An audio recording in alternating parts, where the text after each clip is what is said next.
오늘 하나님께서 우리에게 주시는 말씀은 창세기 1장 1절입니다. 창세기 1장 1절. 우리 한 목소리로 합독합니다. 태초에 하나님이 천지를 창조하시니라. 아멘. 오늘 성경은 첫 구절을 시작합니다. 성경을 첫 구절 시작함에 있어서 우리가 성경을 어떤 자세로 읽어야 할까요? 어떻게 성경을 읽는 것이 정말 원래 성경의 의도에 벗어나지 않고 성경에 부합하는, 의도에 부합하는 그런 성경 읽기를 할 수 있을까요? 제 설교를 들으신 분들 가운데는 여러 번 들으셨겠지만 우리가 신앙생활을 할 때에 두 가지의 근거가 있습니다. 이름하여 two foundations, 두 개의 기초가 있다는 거죠. 첫 번째가 무슨 기초입니까? 존재론적 기초라고 합니다. 또 다른 하나가 인식론적 기초입니다. 우리가 신앙생활을 할 때 존재론적 기초, 다시 말씀드리면 우리가 신앙생활을 할 수 있는 존재론적 근거가 있다는 겁니다. 그게 뭐야? 그게 누구예요? 삼위일체 하나님이죠. 삼위일체 하나님이 존재하시기에 우리가 신앙생활이라는 것을 뭡니까? 할 수 있습니다. 심지어 이방 종교들, 심지어 과학 이론들, 빅뱅 이론들, 모든 그러한 이론들까지도 그 존재론적 근거는 누구에서 찾을 수 있다? 삼위일체 하나님. 삼위일체 하나님을 인간의 왜곡된 방식으로 보게 되면 여러 가지 이론이나 사설이나 미신이나 종교가 나오게 되는 거죠. 어찌되었든 간에 우리가 믿고 있는 바 그 하나님께서 우리 기독교에, 우리 신앙의 존재론적 기초가, 파운데이션이 된다는 겁니다. 자, 한편으로는 존재론적 근거로서의 삼위일체 하나님, 우리 신앙에, 다른 한편으로서는 우리 신앙의 인식론적 근거가 있겠죠. 그 파운데이션은 뭐예요? 다름 아닌 성경이라면 성경책이라. 그 삼위일체 하나님의 풍요로운 계시를 우리가 무엇을 통해 알 수 있다? 유일한 수단은 성경입니다. 물론 일반 계시, 하나님의 창조 섭리를 통해 알 수 있지만 창조 섭리를 통해 알 수 있는 하나님은 희미할 뿐이고, 그리고 창조주 하나님에 대한 지식은 희미하게나마 알 수 있지만 구속주로서의 예수 그리스도는 창조 섭리에 나타난 일반 계시로는 도무지 알 수 있는 방법이 없단 말이죠. 그러니까 우리가 신앙생활을 할 때 인식론적 근거는 뭐다? 다시 말씀드리면 신앙생활을 하는 그 존재론적 근거인 삼위일체 하나님을 알 수 있는 유일한 정확한 미디어, 수단이 뭐다? 성경이라는 겁니다. 그러므로 성경을 어떻게 읽는 것은 너무나도 중요한 일이죠. 자, 성경을 어떻게 읽는 것이 중요하다라고 말씀을 드렸는데 어떻게보다 더 중요한 게 있습니다, 사실은. 성경을 어떻게 읽어야 됩니까? 성도들 가운데 물어보시는 분들 있죠. 어떻게라고 물어보기 이전에 뭐부터 물어봐야 되느냐? 더 근원적이고 더 기본적인 더 중요한 질문은 뭐다? 왜 읽느냐? 왜? 왜 읽느냐? 성경을 나는 왜 읽습니까? 교회는 왜 성경을 읽습니까? 성도는 왜 성경을 읽어야 합니까? 왜라는 질문에서부터 어떻게가 나오겠죠. 자, 예를 들어 봅니다. 나는 성경을, 불신자들 가운데서 성경을 읽는 분들 있죠. 기독교의 오류를 지적하기 위해서 나는 성경을 읽는다. 아는 사람이 읽는 방법과 또 다른 사람은 이럴 수 있죠. 나는 과거에 있었던 이스라엘 종교의 역사를 추적하고 싶다. 이스라엘은 어떻게 그 이스라엘이 믿는 여호와 신앙의 종교가 생기게 되었고 이것이 나중에 기독교로 어떻게 발전되었는지를 내가 종교 역사학적 관점에서 이스라엘의 종교, 더 나아가서 기독교의 근원을 찾고 싶다. 라는 역사적인 관점에서 읽을 수 있습니다. 그렇죠? 역사적인 관점으로 읽는 사람들은 역사적인 사실만을 여기서 도출해낸단 말이죠. 그들이 읽는 방법론, 그들이 읽는 방법이 있을 겁니다. 그 방법은 어디에 기인한다? 왜에 기인한다는 거죠. 왜 읽느냐? 성경을 읽는 이유에서 기인합니다. 또는 누군가는 여기서 내가 과학적 사실을 한번 살펴봐야 되겠다. 지금으로부터 3,000년, 4,000년 전에 고대 근동 지방의 문화에 대해서, 다양한 종교의 영향에 대해서, 마치 종교 사학파와 같이 그렇게 내가 살펴보아야 되겠다. 다양한 이유들이 있습니다. 그 이유에 따른 방법들이 있겠죠. 자, 그런데 그러므로 우리가 성경을 읽을 때 어떻게 읽습니까? 라는 것보다 더 근원적인 질문은 뭡니까? 왜 읽어야 됩니까?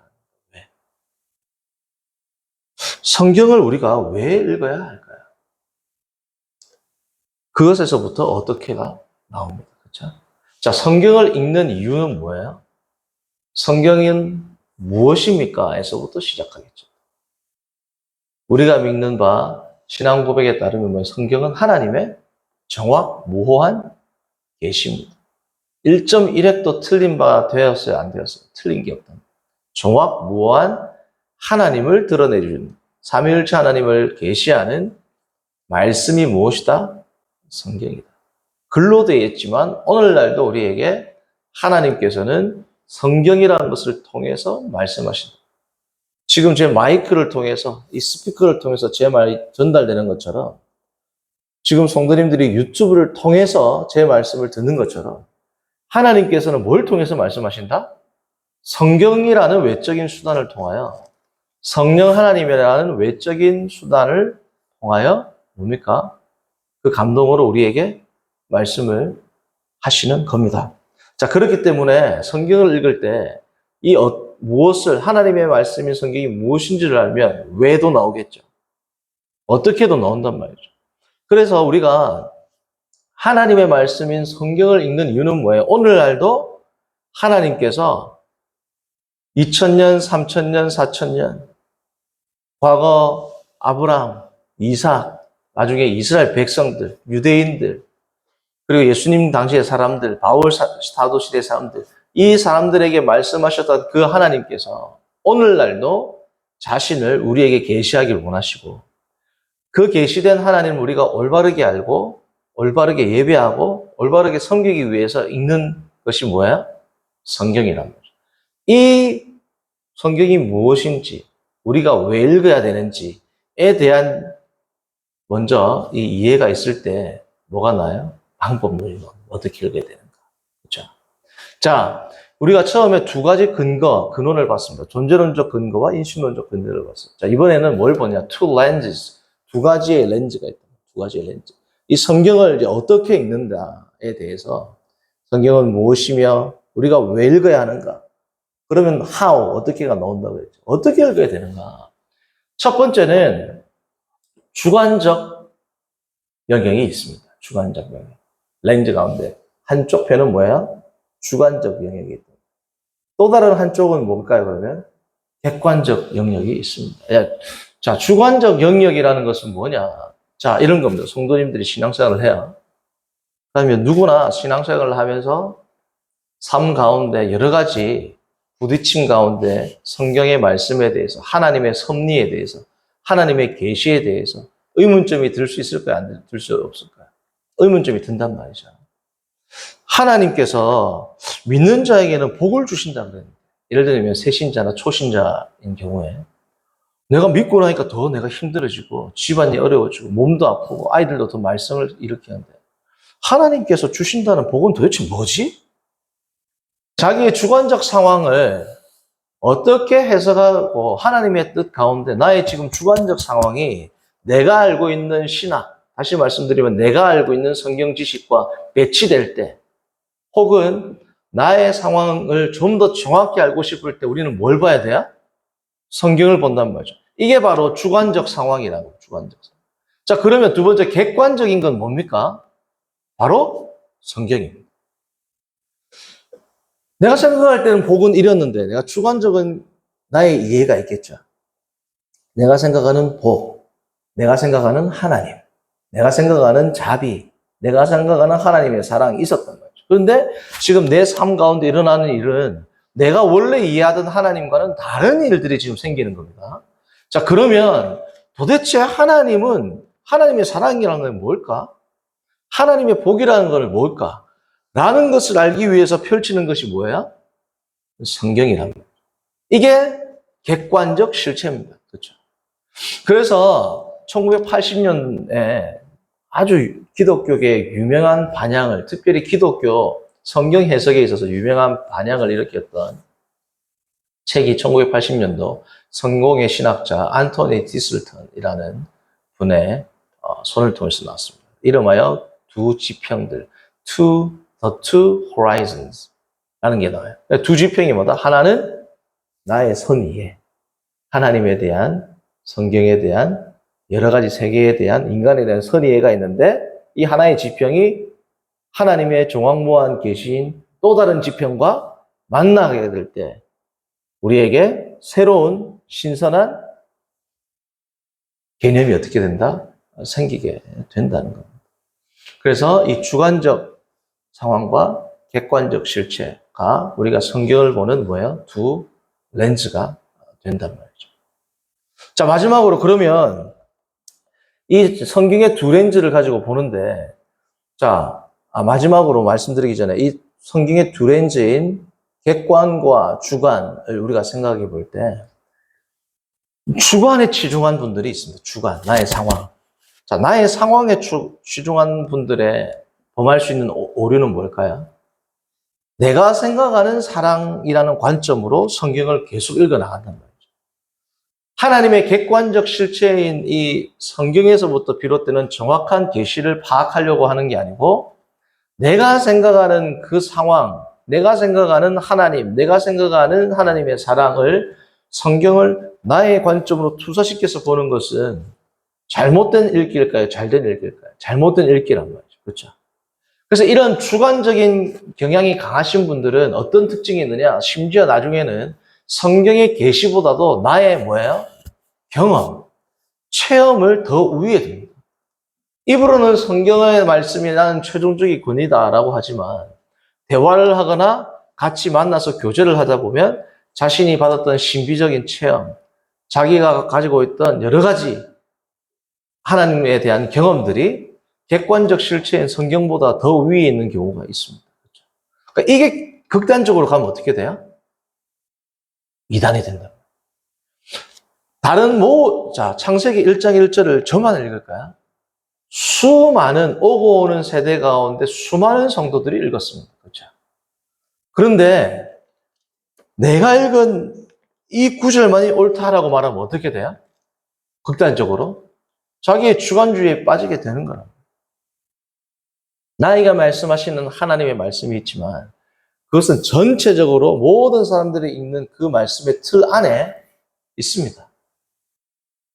하나님께서는 틀에 갇히지 않지만 예를 들어서 어떤 사람이 남자친구가 자기 연인에게 연애 편지를 쓴단 말이죠. 그러면 이 편지의 의도는 뭐예요? 사랑을 고백하는 내용입니다. 그런데 이 편지를 어떤 사람은 사랑하는 누구누구씨 당신이 보고 싶어 미치겠습니다. 너무 보고 싶다는 뜻이겠죠. 어떤 사람은 이 여자는 이 사람을 미치게 하는 존재구나. 이 사람에게 해악을 끼친다. 다른 사람들은 그런 뜻이 아니고 수사적인 표현으로 정말 사랑한다, 보고 싶다라는 뜻을 이야기하는 겁니다. 아니다, 나는 그렇게 안 읽히는데 라고 읽으면 바로 읽는 걸까요? 그 잘못된 읽기란 말이죠. 그러니까 지나친 주관화에 빠지는 것은 성경 읽기에 큰 오류를 범할 수 있게 합니다. 또 다른 극단으로는 지나친 객관화에 빠질 수 있어요. 그렇죠? 지나친 객관. 자, 지나친 객관적인 영역에 빠진다는 것은 뭐냐? 성도님들, 우리가 성경을 읽을 때 모든 사람들은 부지불식간에 신학을 합니다. 신학. 신학이 뭐야? 하나님을 알아가는, 배울 학. 하나님을 알아가는 겁니다. 그렇죠? 신학하면 거창하게 들리지만 모든 성도는 성경을 읽는 순간 다 신학을 한단 말이죠. 그렇죠?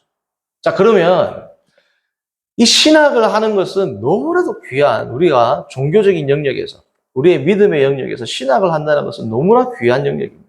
자, 그런데 이게 지나치게 학문적으로 아카데믹하게 들어가면 객관적으로 존재한 이 성경을 수많은 연구 자료들을 연구하는 것으로 자기의 포커스를 삼으면 어떻게 돼요? 신학을 하는 게 아니고 신학함을 하는 겁니다. 신학함. 어떤 사람의 신학은 이렇고, 어떤 사람의 신학은 이렇고, 어떤 사람의 학자의 말은 이렇고, 그들이 한 신학을 공부하는 신학을 내가 하는 게 아니고 신학함을 하는 거죠. 그렇기 때문에 뭐예요? 하나님의 풍요로운 계시 가운데 나에게 말씀하시고자 하시는 그 하나님. 먼저는 이스라엘 백성에게, 그리고 유대인에게, 당시의 마태 공동체에게, 에베소인들에게, 로마인들에게 말씀하셨던 그 하나님의 생동감이 있는 그 말씀이 오늘날에도 나에게 말씀하시는 바를 포착하는 것이 아니라, 예를 들면 안토니 티슬턴이 말했던 로마서 1장 1절. 그죠? 케빈 베누저가 말하는 어떤 이론. 결국은 이 성경을 통해서 하나님을 알아가는 것이 아니라 사람들이 하나님에 대해서 수립한 이론을 알아간다면 그것 또한 너무 슬픈 일이죠. 그래서 이 주관과 객관의 영역을 조화롭게 잘 읽어나가는 것이 우리가 처음 성경을 대하고 성경을 읽을 때 우리에게 주어지는 귀한 뭐예요? 자세, 바람직한 자세란 말이죠. 성도님들, 오늘 저는 창세기 1장 1절, 어제 됐는데 이 창세기 1장 1절을 다룰 때 이걸 성경 어떻게 보면 성경 해석학인데 이걸 왜 다루느냐. 이제 창세기 1장 1절부터 읽을 때 우리가 어떻게 읽어야 되냐. Two foundations. 존재론적 근거, 인식론적 근거가 있습니다. 두 개의 렌즈, 주관적인 영역과 객관적 영역이 있었습니다. 마지막으로 two purposes. 두 가지의 목적이 있다는 거죠. 하나의 목적은 뭐냐? 아까도 말했듯이 자기의 유익을 위해서 읽는 사람입니다. 자기의 학문적인 호기심을 충족하기 위해서 읽는다든지, 혹은 자기가 가지고 있는 어떤 신비적인 경험을 더 극대화하기 위해서 성경을 읽는다든지. 하는 예를 들면 이런 겁니다.